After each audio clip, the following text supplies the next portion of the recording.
علیہ وسلم اذا مات الانسان انقطع عمله الا بثلاث علم ينتفع به او ولد صالح يدعو له او صدقة جاریہ او كما قال صلی اللہ علیہ وسلم۔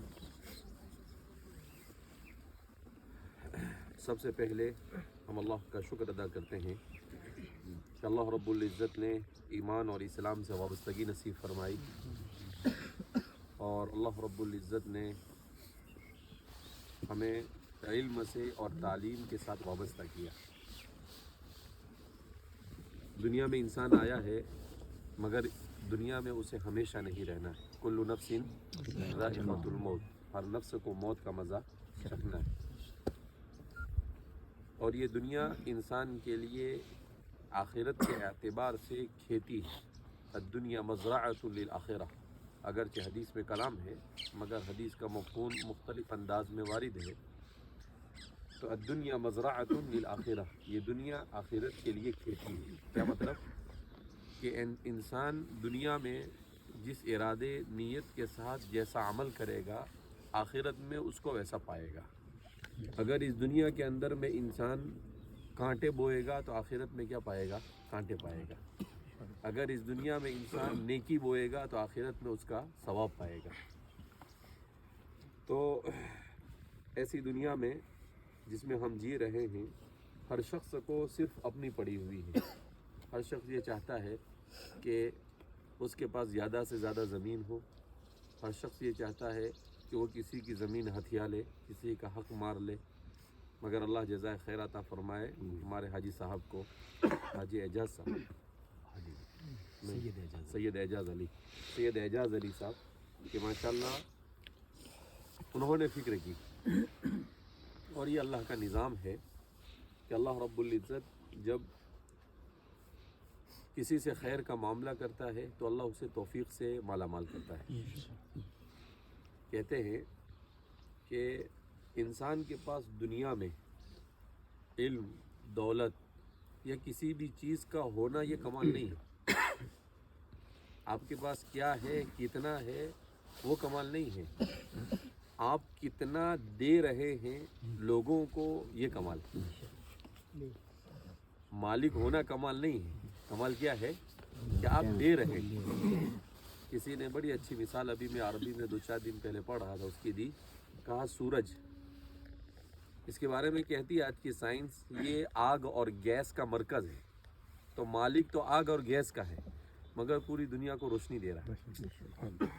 پوری دنیا کو کیا دے رہا ہے؟ وہ روشنی دے رہا ہے، اور پوری دنیا اس سے کیا ہو رہی ہے؟ مستفید ہو رہی ہے۔ تو وہ کس چیز کا مالک ہے وہ معنی نہیں رکھتا ہے، معنی یہ رکھ رہا ہے کہ اس سے دنیا والوں کو کیا فائدہ ہو رہا ہے۔ ظاہر سی بات ہے وہ بھی اللہ نے اس کو ایسا بنایا ہے۔ تو انسان بھی ایسا ہونا چاہیے کہ اس کے پاس اپنا کچھ لے کر یہاں سے جانے والا نہیں ہے، وہ سب یہاں چھوڑ کر جانے والا ہے، اس لیے کہ کفن میں جیب نہیں ہوتے ہیں اور قبر میں تجوری نہیں ہوتی ہے۔ تو انسان جاتا ہے جیسا آیا ہے ویسا ہی جاتا ہے، صرف یہ ہے کہ سطر چھپانے کے لیے اس کے اوپر 2 کپڑے ڈلے ہوئے ہوتے ہیں، اس کے علاوہ وہ دنیا سے کچھ لے کر جا سکتا نہیں ہے۔ مگر پھر بھی انسان بہرحال وہ اسی کوشش میں لگا رہتا ہے کہ وہ اپنی اس دنیا کو آباد کرے۔ اس وقت ہم جس دنیا میں زندگی گزار رہے ہیں یہ بڑی بھیانک دنیا ہے، اور اس دنیا میں انسان کو عزت کے ساتھ، ایمان اور اسلام کے ساتھ زندگی گزارنے کے لیے سب سے پہلی چیز ہے تعلیم۔ سب سے پہلی کی ضرورت کیا ہے؟ تعلیم۔ اور تعلیم ایک ایسی ضرورت انسان کے آہستہ آہستہ بن رہی ہے کہ اگر آپ تجارت بھی کریں گے تو آپ کے پاس تعلیم ہوگی تو آپ اچھی تجارت کر سکتے ہیں۔ اگر آپ زراعت اور کھیتی بھی کریں گے تو اس میں بھی اتنی ٹیکنالوجیاں وہ لوگ لا رہے ہیں کہ اگر آپ نے پاس اچھی تعلیم ہوگی تو آپ اچھی کھیتی کریں گے، ورنہ آپ کو دوسروں کو ہائر کرنا پڑے گا جو آپ کی کھیتی کے بارے میں فکر کریں۔ تو ہر چیز تعلیم کے ساتھ کیا ہو رہی ہے؟ جڑ رہی ہے، کیونکہ نئے نئے مشین ایجاد کیے جا رہے ہیں، نئی نئی چیزیں لائی جا رہی ہے۔ تو ایسے میں تعلیم کی بڑی اہمیت ہے۔ آج میں صبح میں جب ہم لوگ